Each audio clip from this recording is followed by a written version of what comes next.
తాకట్లో ఉన్న మీ బంగారాన్ని విడిపించి ఆ రోజు ఆన్లైన్ రేటుకి కొంటాం. Sharma gold company.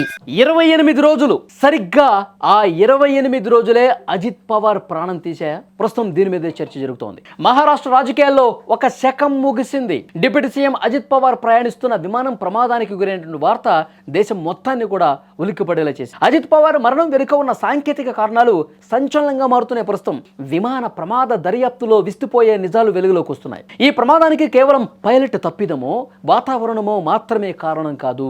విమానంలో ఉండాల్సిన ఒక ఆధునిక భద్రతా వ్యవస్థ లేకపోవటం కూడా ప్రమాదానికి కారణమని ప్రాథమిక దర్యాప్తులో తెలుస్తోంది. అదే భారత్ స్వదేశీ శాటిలైట్ నావిగేషన్ వ్యవస్థ గగన్. భారత విమానయాన రంగంలో భద్రతను పెంచడానికి విమానాలు అన్నింటికీ గగన్ వ్యవస్థను అమర్చడానికి కేంద్రం తప్పనిసరి చేసింది. అయితే ఇక్కడే అసలైనటువంటి ట్విస్ట్ ఒకటి ఉంది. ఈ నిబంధనలు ఖచ్చితంగా అమల్లోకి వచ్చినటువంటి తేదీకి కేవలం 28 రోజుల ముందే అజిత్ పవార్ ప్రయాణించిన 16 ఏళ్ల పాత లేర్జెట్ 45 విమానం రిజిస్ట్రేషన్ ప్రక్రియ పూర్తయింది. ఈ విమానానికి అత్యాధునిక శాటిలైట్ గైడ్లైన్స్ సిస్టమ్ అమర్చడం అది ముందు రిజిస్ట్రేషన్ అయింది కాబట్టి ఆ మినహాయింపు లభించింది. ఒకవేళ 28 రోజుల తర్వాత అంటే ఆల్మోస్ట్ ఒక నెల రోజుల తర్వాత ఈ విమానం రిజిస్టర్ అయి ఉంటే చట్ట ప్రకారం అందులో గగన్ ఉండాల్సి వచ్చేది. కానీ ఆ చిన్న గ్యాప్ ఇప్పుడు పెను విషాదానికి కారణమైందా?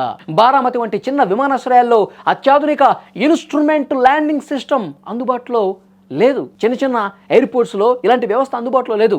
మరి ఇలాంటి చోట విజిబిలిటీ తక్కువ ఉన్నటువంటి చోట విమానం రన్వేకు సరైనటువంటి దిశలో సరైన ఎత్తులో వస్తుందో లేదో ఈ గగన్ వ్యవస్థ పైలట్కు ఖచ్చితంగా సూచిస్తుంది. గగన్ వ్యవస్థ విమానంలో ఉంటే గనక ఈ ప్రమాదం జరగకపోయి ఉండేది.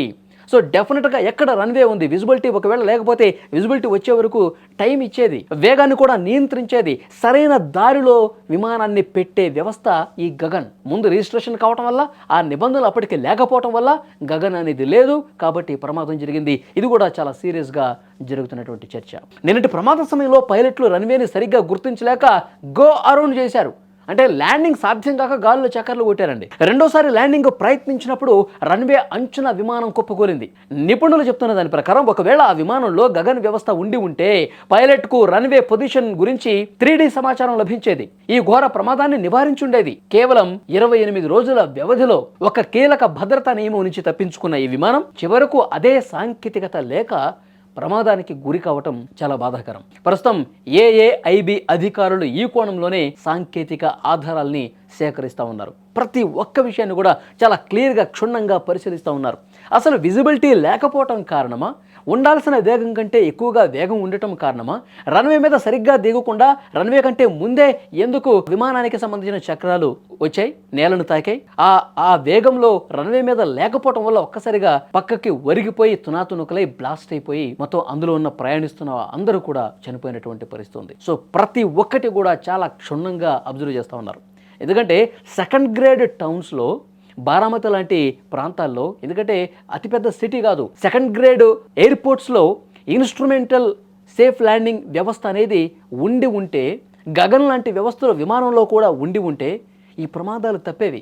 సో ఇప్పటికైనా డీజీసీఏ మరికొన్ని కీలకమైనటువంటి నిబంధనల్ని, సేఫ్టీ వ్యవస్థల్ని తీసుకురావాల్సినటువంటి అవసరం ఉంది. Director general of civil aviation చాలా స్పష్టంగా ఇలాంటి ప్రమాదాలని ఒక లెసన్గా తీసుకొని మళ్ళీ రిపీట్ కాకుండా ఉండేందుకు ఎలాంటి నియమాలు పెట్టాలి, సెకండ్ గ్రేడ్ ఈ ఎయిర్పోర్ట్స్లో ఇంకా ఎలాంటి ఫెసిలిటీస్ కల్పించాలి, వీటన్నిటి మీద క్షుణ్ణంగా అధ్యయనం చేయాలి.